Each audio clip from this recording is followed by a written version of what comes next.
Welcome to my channel. Ever yawn just because someone else did? Yeah. It's not a coincidence. Here's why.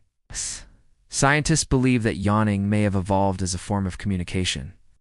A study published in the Journal of Experimental Psychology found that people are more likely to yawn when they are in close proximity to someone else, suggesting that it is indeed a contagious behavior that is linked to emotional bonding. This might be related to the mirror neuron system in our brain, which allows us to imitate other people's actions. This system is also active when we observe someone else yawning. Now, share this video with your friends so that they too can impress their friends with this cool fact.